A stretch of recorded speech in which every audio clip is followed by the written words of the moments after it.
RMC, After Angleterre. Jérôme Sillon.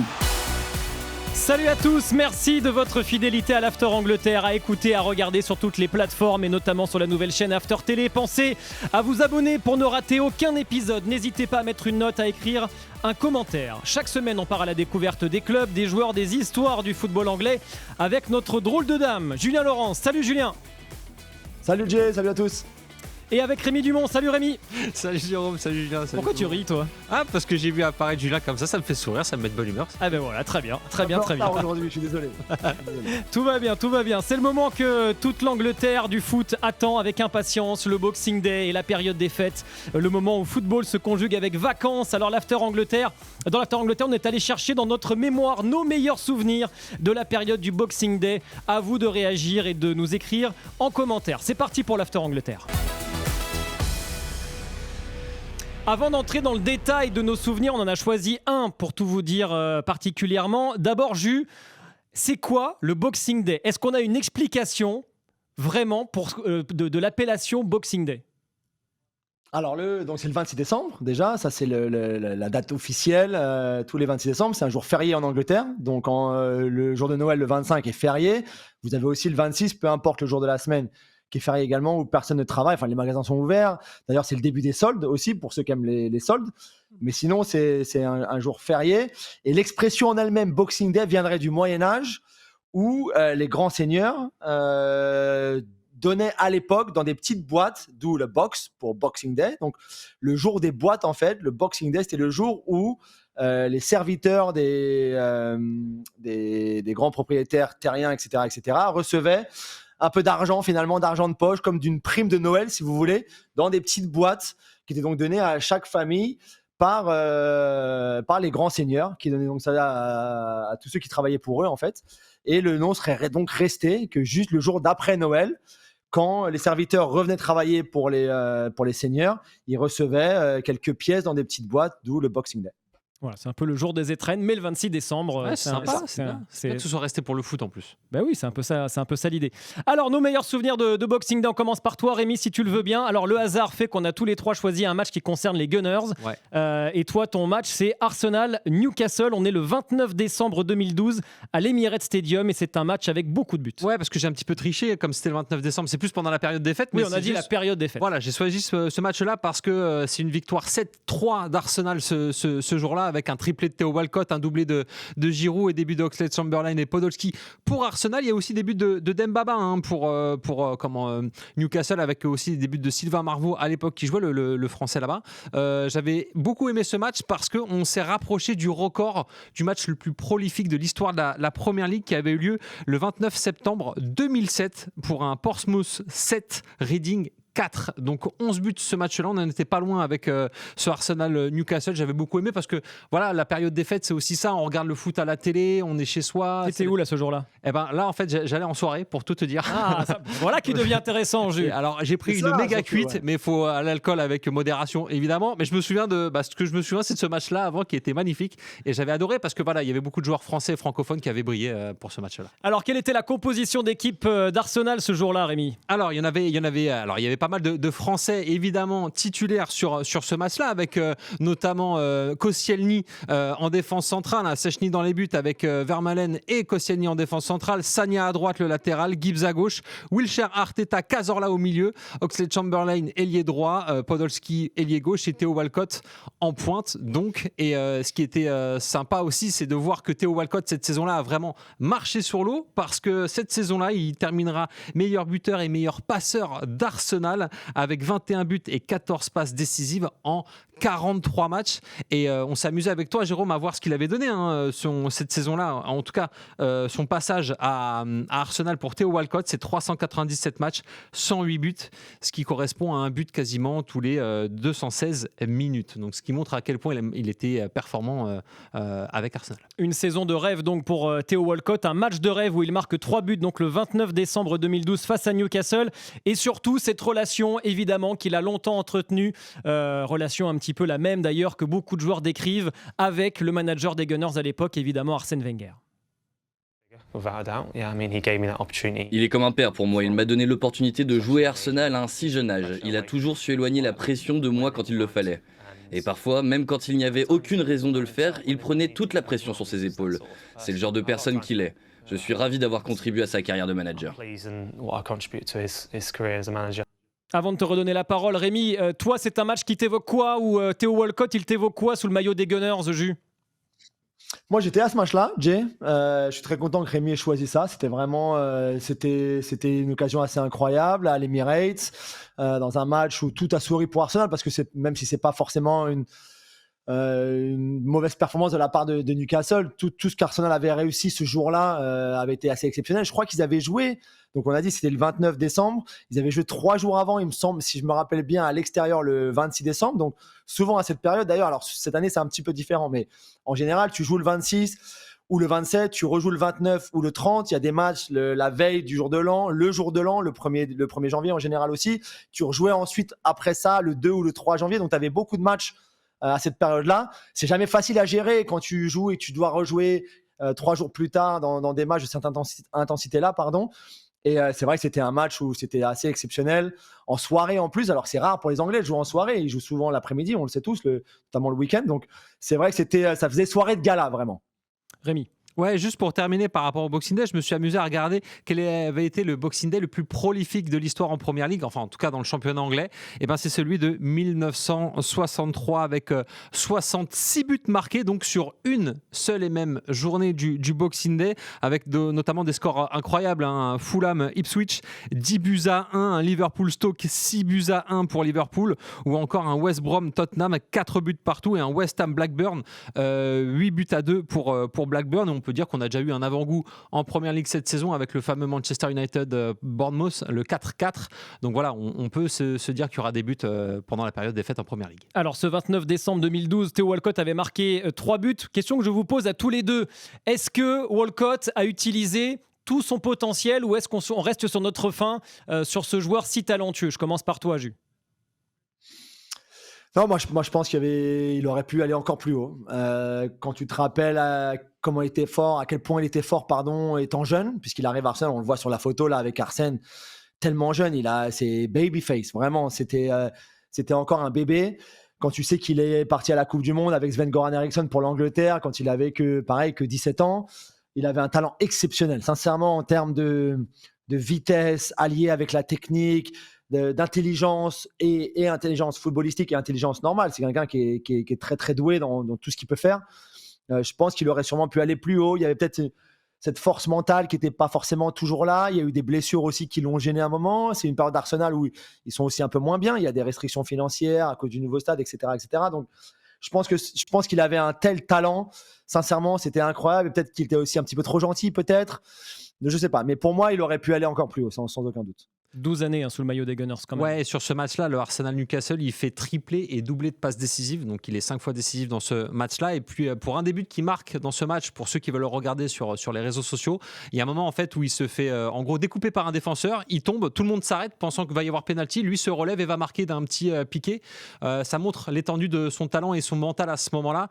C'est peut-être après ce qui lui a fait effectivement un peu défaut, comme dit Jus, parce qu'il a été parfois trop gentil, mais c'est sûr qu'il aurait pu aller beaucoup plus haut. D'ailleurs, sur ce match-là, encore une fois, il portait le numéro 14, le fameux numéro de Thierry Henry avec Arsenal. Alors moi, j'ai choisi un souvenir de Boxing Day, ou plutôt de la période des fêtes, de la période du Boxing Day qui a lieu 5 ans après ce Arsenal-Newcastle. Non, d'ailleurs, un peu plus de 4 ans après, très exactement. C'est un Arsenal-Crystal Palace. On est le 1er janvier 2017 à l'Emirates Stadium. Je me souviens très bien, puisque la veille, on était avec Eric Dimeco, on commentait le match à l'époque pour SFR Sport. On était allé commenter un Liverpool-Manchester City un 31 décembre à Anfield. Il y a pire comme souvenir. Et le 1er janvier au matin, on prend le train donc, de la gare de Manchester pour aller jusqu'à la gare de Euston, donc à Londres, et pour aller ensuite commenter dans l'après-midi Arsenal Crystal Palace. Et donc, c'est le fameux 2-0 avec le coup du scorpion d'Olivier Giroud à la 17e minute. Iwobi avait également marqué à la 56e, d'ailleurs sans le L. C'est moi qui ai fait la petite erreur d'ailleurs. Voilà, mais c'est Alex Iwobi qui joue aujourd'hui à Fulham. Bon, évidemment, c'est un coup du scorpion qui nous a tous marqués et qui, en plus, Julien, est arrivé quelques jours après un autre coup du scorpion. Ouais, c'est vrai. Moi, je me rappelle très bien de ce match, Jay, parce que j'étais aussi, mais j'étais en supporter dans les tribunes. On avait eu une grande fête chez nous la veille pour le 31 avec tous nos amis. Et, on avait eu beaucoup de place pour aller au match. Donc, je crois qu'on était 8 ou 9 avec les enfants, tous les papas et les enfants de notre groupe d'amis. Et là où on était assis, alors toi, je sais où est le post-com à l'Emirates, mais nous, on avait beaucoup de chance parce qu'on était vraiment dans l'angle de la reprise d'Olivier ce jour-là. Donc, on a vu le mouvement déjà parce que c'est un très beau mouvement collectif. Avant même son coup de génie à lui, c'est un très, très beau mouvement collectif d'Arsenal jusqu'au centre qui amène son but. Et puis après, c'est juste pour moi un coup d'instinct, un coup de génie de la part de Giroud qui restera dans les annales pour toujours. Et on va l'écouter, Olivier Giroud, parce qu'on avait eu la chance de le rencontrer donc en zone d'interview, dans la fameuse zone mixte à l'issue de la rencontre. On était avec Philippe Auclair à l'époque et on avait pu poser quelques questions à Olivier Giroud sur ce fameux coup du scorpion. Souvenez-vous. Non, j'ai tout simplement un maximum de réussite. Je pique au premier, Alexis me met la balle un peu derrière moi et je suis trop en avance. Donc j'essaye une espèce d'aile de pigeon, coup du scorpion en me jetant.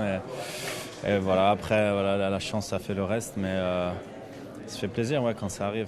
Est-ce que c'est le plus beau but de ta carrière ? Ouais, forcément, c'est le plus beau but. Et puis en plus, le fait d'avoir cette réussite qui fait que c'est barre rentrante, voilà, c'est vraiment le plus beau. Ouais. Les mecs, ils me chambraient, ils me disaient « celui d'Mkhitaryan, il est plus beau ». Je disais « mais je m'en fous ». C'est marrant. Voilà, il y avait cette petite concurrence avec Mkhitaryan. D'ailleurs, on fait un petit coucou également à Martin Terrier qui a mis un coup du scorpion avec Leverkusen il y a quelques semaines. Et à Charles-Édouard Corredon, mais encore plus longtemps, avec le PSG face à Porto. Julien Non, juste pour rappeler que ce but, c'est marrant parce qu'il a lieu le 1er janvier et c'est quasiment le plus beau but de l'année, déjà civil. Donc en fait, il n'y a pas vraiment eu de concurrence sur cette année-là, puisque dès le 1er janvier, on a marqué des top buts. Donc c'était assez appréciable à voir, évidemment. Je ne sais pas s'il n'a pas eu de Jay, but. c'est vrai, Vas-y, je t'en prie. Tu m'avais dit tout à l'heure, non, c'est vrai que j'ai oublié de rappeler, tu l'avais dit dans ta question sur ma réponse précédente, que donc ça c'était le 1er janvier, tu l'as dit 2017, le 26 décembre 2016, donc tu as raison, 5 jours avant, j'aurais dû le préciser. Mkhitaryan avec Manchester United, à Old Trafford en plus, mais quasiment le même. Alors c'est un petit peu différent, le centre vient de l'autre côté de la part d'Ibrahimovic, c'était le United d'Ibrahimovic contre Sunderland, et lui donc met aussi son coup du scorpion. Après, si tu préfères celui de Giroud plus que celui de Mkhitaryan ou des autres que Rémi a mentionné, ça peut le faire. Mais c'est vrai qu'en espace de 5 jours, on avait eu deux coups du scorpion extraordinaires en première ligue. Voilà à quoi ressemblait l'équipe d'Arsenal ce jour de janvier 2017, ce 1er janvier 2017 à l'Emirates Stadium, avec Petr Cech qui évoluait dans le but. Laurent Koscielny était encore là, aux côtés cette fois-ci de Gabriel Paulista, pas de Bakary Sagna qui avait signé à Manchester City. C'est Hector Bellerin qui occupait le couloir droit de la défense. Nacho Monreal, son coéquipier espagnol, était donc sur le côté gauche. Xhaka faisait la paire avec El Neni. Il est toujours là en première ligue cette saison. Granit Xhaka, c'est vrai, tu as raison, avec Sunderland d'ailleurs. Iwobi était donc là avec Alexis Sanchez, Oscar Pérez. Quand j'ai regardé la composition d'équipe, je me suis dit mais qu'est-ce qu'il fait là, Oscar Pérez avec Olivier Giroud? Il n'y avait pas quand même que des grands joueurs dans cette équipe. Ouais. C'est plus compliqué si on compare celle de Rémi contre Newcastle et la TNG contre Palace en l'espace de quelques années. C'est vrai que tu as perdu en talent, c'était une période un petit peu compliquée déjà, c'était la fin d'Arsène, ça commençait à être la fin d'Arsène déjà. Ça jouait moins bien, même s'il y a des moments magnifiques comme ce but-là ou le but par exemple contre Norwich avec Wilshere et tout là, la remise avec Wilshere exactement. Mais c'est vrai que c'est moins bon, c'est moins sexy en termes de joueurs sur la feuille de match. Même dans le jeu, c'était plus compliqué. Même au niveau des supporters aussi, il y avait de moins en moins de soutien à ce moment-là pour Arsène. Donc c'était un peu compliqué. Mais c'est vrai que quand tu lis certains autres, tu dis mais comment est-ce qu'ils ont fait pour jouer pour Arsenal? Voilà, on va parler d'Olivier Giroud dans un instant. Et puis juste en face, il y avait Mathieu Flamini. C'est ça aussi qui est sympa. On l'a vu sur l'image avec face à Crystal Palace pour le coup. Ouais, c'était voilà, ça rappelle des bons souvenirs et c'est bien qu'il y ait des grands buts qui soient marqués comme ça parce que ça permet aussi de parler des autres joueurs et de revoir se replonger dans les souvenirs et des compos d'équipe. Exactement. Petite pause dans l'After Angleterre. On va parler de la trace laissée par Olivier Giroud. Donc après ce but du Scorpion, notamment sous le maillot d'Arsenal, on dira également un mot d'Alexis Sanchez avant de donner la parole à Julien pour que lui aussi nous raconte son meilleur souvenir de la période du Boxing Day. À tout de suite.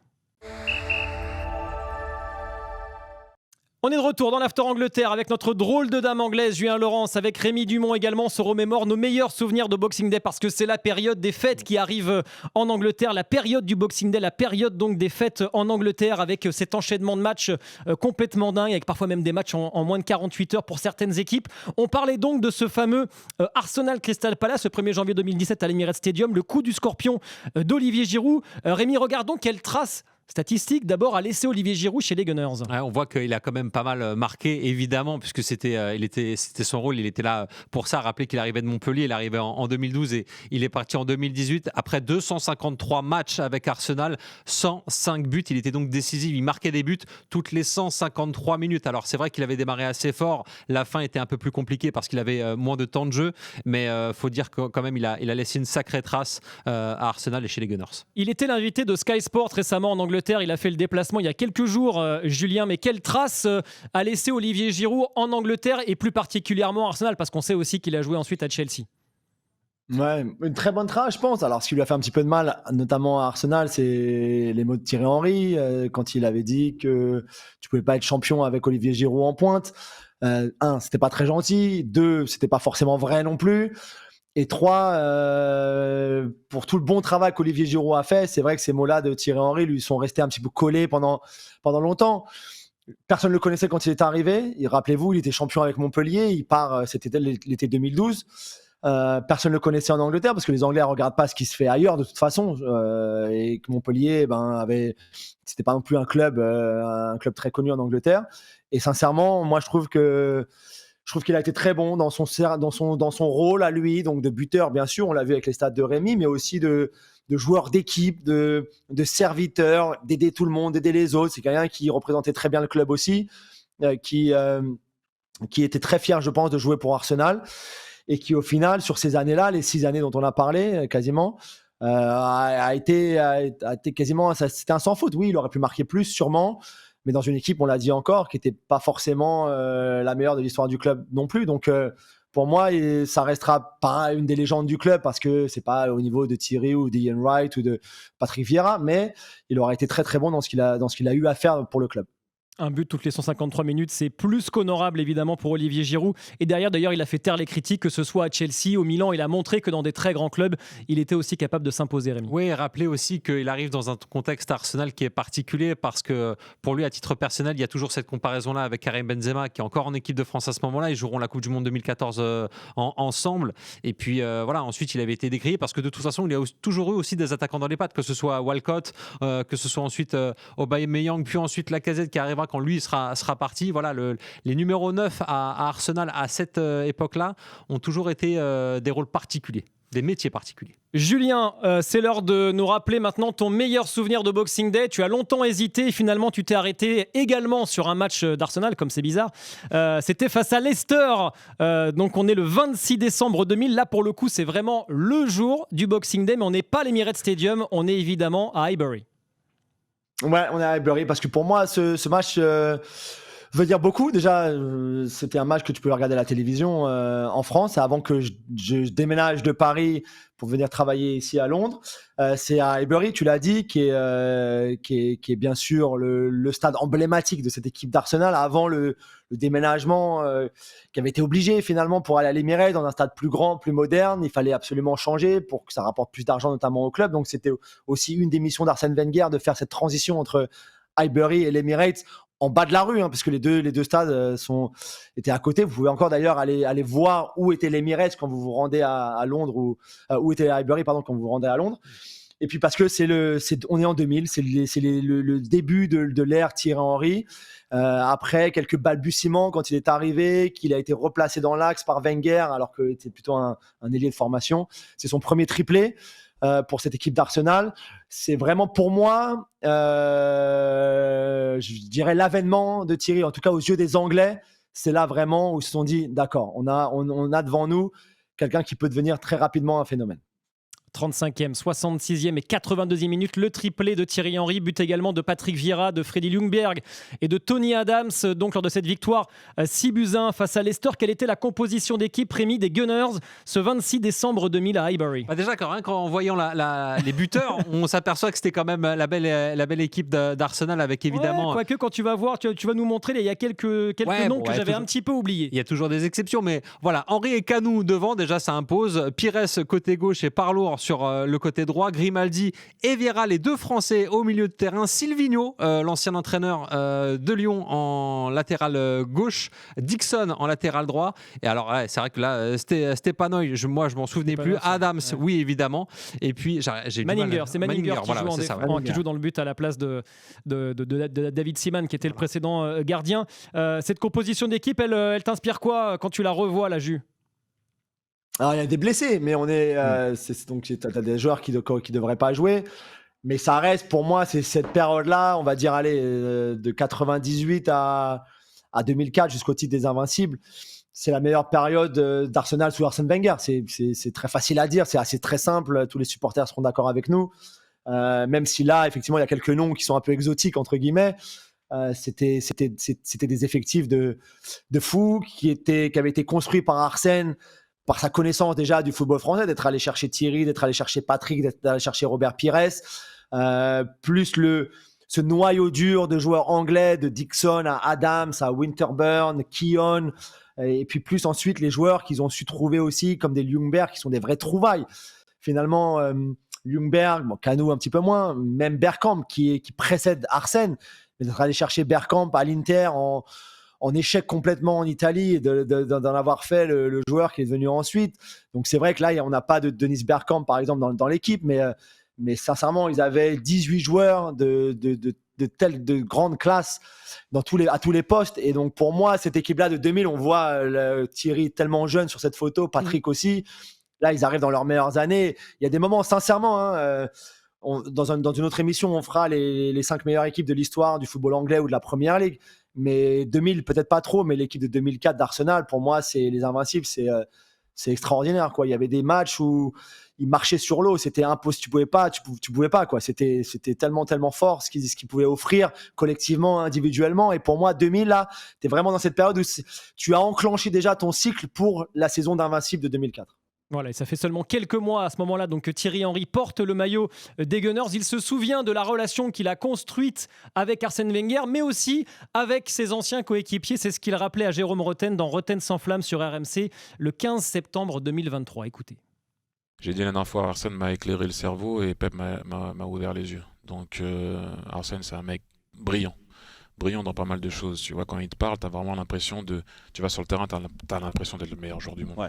C'est juste extraordinaire. Mais après, ne pas sous-estimer aussi les anciens qui étaient là. Quand tu as un David Seaman, un Lee Dixon, un Nigel Winterburn, Martin Keown, Tony Adams, Ray Parlour, si tu fais une erreur, en anglais on dit « they kick my way into it ». Ils m'ont mis des coups pour que je comprenne ce que c'était Arsenal. Et c'était leur façon d'être.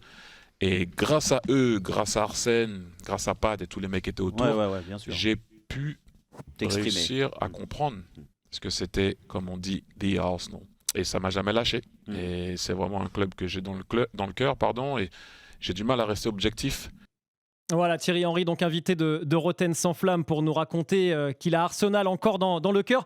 Quelle trace, lui, va-t-il laisser? Évidemment, elle est monstrueuse, elle est énorme, la trace laissée par Thierry Henry chez les Gunners. Indélébile, puisqu'il est arrivé en 99 après son échec à la Juventus où il portait le numéro 6 et ne jouait pas forcément à son poste. C'est Arsène Wenger qui va le replacer dans l'axe et qui va faire de lui la légende qu'il est maintenant à Arsenal, puisque 228 buts, c'est le meilleur buteur de l'histoire d'Arsenal, dont 114 buts à Highbury. Le premier buteur dans ce stade, 174 buts en Première Ligue, pareil, c'est le premier joueur d'Arsenal dans l'histoire à faire ça, 35 buts en Ligue des Champions, pareil, c'est le meilleur buteur d'Arsenal en Ligue des Champions et c'est un but toutes les 134 minutes, ce qui prouve évidemment ses qualités, le talent qu'il avait, évidemment l'empreinte qu'il a laissée. Bon, Julien, ça valait bien une statue qu'il a maintenant désormais sur le parvis de l'Emirates?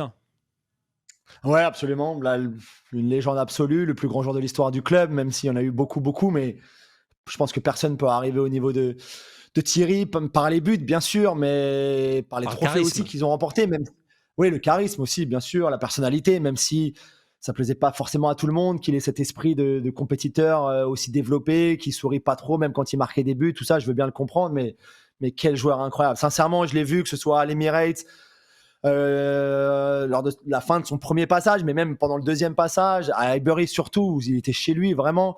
Je l'ai vu humilier des défenseurs, je l'ai vu marquer des quadruplés, des triplés, dribbler l'équipe adverse entière, traverser le terrain contre Tottenham, bien sûr, qui est d'ailleurs le but, la célébration du but contre Tottenham qui est reproduite en statue. Mais sincèrement, j'ai rarement vu dans ma carrière de journaliste des joueurs dominer autant leur sujet finalement que Thierry dans ses meilleures années à Arsenal.